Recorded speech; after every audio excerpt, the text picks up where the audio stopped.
Welcome everyone. আজি এটা নতুন সেশন আৰম্ভ কৰিছো। আজি আসাম পাব্লিক সাৰ্ভিস কমিশনে Assam electricity grid corporation limited AEGCL under junior মেনেজাৰৰ ভ্যাকেন্সি মুকলি কৰিছে। Junior manager electrical, mechanical, civil, IT সকলো ডিপাৰ্টমেন্টৰ কাৰণে পোষ্ট মুকলি কৰিছে আৰু এটা তলৰ আপোনালোকৰ স্ক্ৰিনত আপোনালোকে দেখা পাইছে কিমান ভ্যাকেন্সিজ আছে।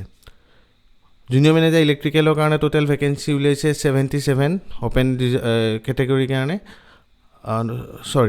টোটাল পোষ্ট উলাইছে 77 আৰু ৰিজাৰ্ভ ফৰ উইমেন আছে 24। তাৰ ভিতৰত ওপেন ক্যাটাগৰি কলিউমটো হৈছে এটো reserve for MOBC OBC MOBC আছে এটো কলিউমত, ৰিজাৰ্ভ ফৰ SC আছে এটো কলিউম, ৰিজাৰ্ভ ফৰ ST প্লেইনছ আৰু এটো হৈছে ৰিজাৰ্ভ ফৰ ST হিলছ। তে সেই হিচাপত আপোনালোকে চাই ল'ব। জুনিয়ৰ মেনেজাৰ মেকানিক্যালৰ কাৰণে উলাইছে টোটাল 8টা পোষ্ট আৰু ৰিজাৰ্ভ ফৰ উইমেন আছে 2টা পোষ্ট। জুনিয়ৰ মেনেজাৰ সিভিলৰ কাৰণে আছে 4টা পোষ্ট আৰু ৰিজাৰ্ভ ফৰ উইমেন আছে 1টা পোষ্ট। জুনিয়ৰ মেনেজাৰ IT কাৰণে আছে টোটাল 2টা পোষ্ট আৰু তাৰ ভিতৰত ৰিজাৰ্ভ ফৰ উইমেন আছে 1টা post. Next scale of pay. Junior manager pay scale দিছে 25,000 ৰ পৰা 92,000 ম্যাক্সিমাম আৰু গ্ৰেড পে দিছে 12,100। সো টোটাল যদি গন্তি কৰে তেনেহলে ইনহেন আহিব around rupees 50,000। ঠিক আছে। তাৰপিছত নেক্সট হৈছে as. Age dia says that should not be less than 21 years of age and not more than 38 years of age as on 1st January 2023. কিন্তু তাৰ ভিতৰত ৰিলেক্সেশন আছে SC ST প্লেইনছ আৰু ST হিলছৰ কাৰণে ৰিলেক্সেশন আছে 5 ইয়াৰ্ছৰ, মানে 38 ৰ লগত প্লাস 5 ইয়াৰ্ছ 43 ইয়াৰ্ছ। তাৰ পিছত OBC MOBC ক্যান্ডিডেটছৰ কাৰণে ৰিলেক্সেশন আছে 3 years. Person with benchmark disability relaxation as a 10 years irrespective of SC, ST, OBC and unreserved category. Mane with irrespective of any quota 10 years of relaxation ase. Maximum age dia ase ex serviceman or karone 50 years for unreserved category and shall be relaxed by 3 years for OBC MOBC candidates and 5 years for SC ST candidates. Departmental candidates mane jone already AEGCL ot kaam kori ase tekhet hokolor karone maximum dia আছে 45 years of age. এই age limit to calculate koribo on the basis of matriculation, HSLC admit card, certificate issued by a recognized board, council and no other document shall be accepted in lieu of the mentioned documents. মানে যদি আধাৰ কাৰ্ডত আপোনালোকৰ date of বাৰ্থত as বেলেগ হৈছে বা PAN কাৰ্ডত বেলেগ হৈছে তে হেতু কনসিডাৰেশনত লোৱা নহব। নেক্সট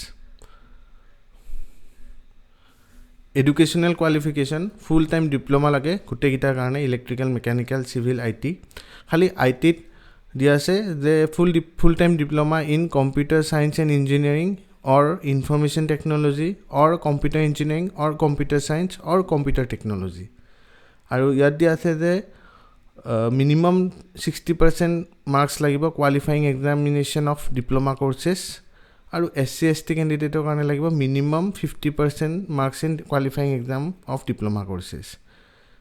তাৰ পিছত দিয়া আছে CGPA ক্যালকুলেশনৰ মেথডটো। যদি একো ধৰণৰ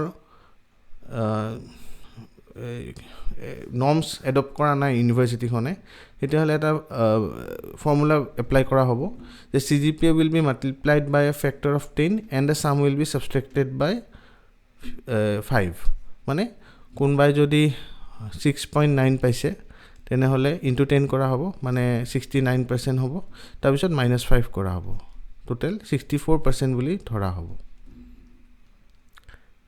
নেক্সট এলিজিবিলিটি ক্ৰাইটেৰিয়াত আছে the candidates must produce PRC issued in Assam for educational purpose, voter ID, employment exchange registration certificate as proof of residence with the application.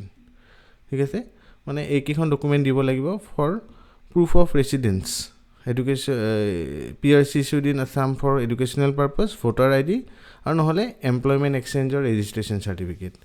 Candidates having adequate knowledge in communicating in Assamese or local language will be preferred. ঠিক আছে। State government employees of Assam need not submit any documents regarding domicile proof. However, they will have to submit no objection certificate from their respective employers. It is important. No objection certificate lagibo jodi konba already working candidate ase state government employee. তাৰপিছত এইখিনি পঢ়ি ল'ব মই notification এখন upload কৰি দিম তলৰ description বক্সত থাকিব যিখিনি আপোনালোকে বুজা নাই সেইখিনি কমেণ্টছত সুধিব তাৰপিছত আছে যে the appointed candidate shall have to serve a probationary period of 2 years 2 বছৰৰ কাৰণে প্ৰবেশনত থাকিব the appointed candidates will have to sign a service bond of 1 lakh or salary equal to 3 months pay whichever is higher with AEGCL as per the prescribed format of AEGCL তাৰপিছত service bond shall be effective till completion of the probation of 2 years দেখখিনি important 1 lakh টকাৰ service bond থাকিব 2 বছৰৰ কাৰণে থাকিব 1 লাখ টকা service bond আৰু 1 লাখ টকা নহলে 3 মাহৰ স্যালাৰি তাৰ পিছত নেক্সট হৈছে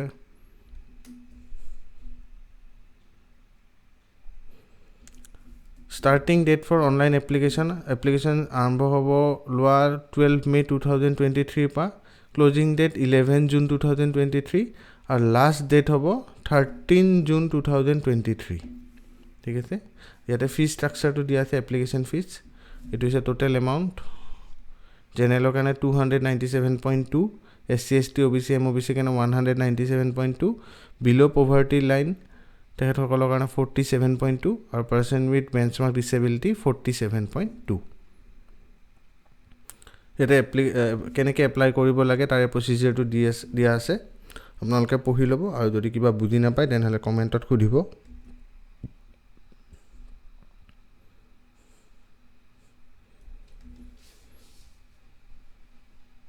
নেক্সট ইয়াত দিয়া আছে এক্সামিনেশনৰ চেণ্টাৰৰ কথা কোড চেণ্টাৰ আছে কোনটো জোনত কোড চেণ্টাৰ আছে সেই হিচাপত আপোনালোকে প্ৰিফাৰেন্স দি কাৰণে এপ্লিকেশন ফৰ্ম ফিল আপ কৰিব তে নটিফিকেশনৰ কথা ইয়াতে শেষ কৰিলো কিন্তু ইয়াৰে পিছত আমি জুনিয়ৰ মেনেজাৰ ইলেক্ট্ৰিকেলৰ সিলেবাসৰ ওপৰত ভিডিও এটা উলিয়াম কি লাগিব কেনেকুৱা ধৰণৰ কোৱেশ্চনছ আহিব আৰু তাৰে পিছত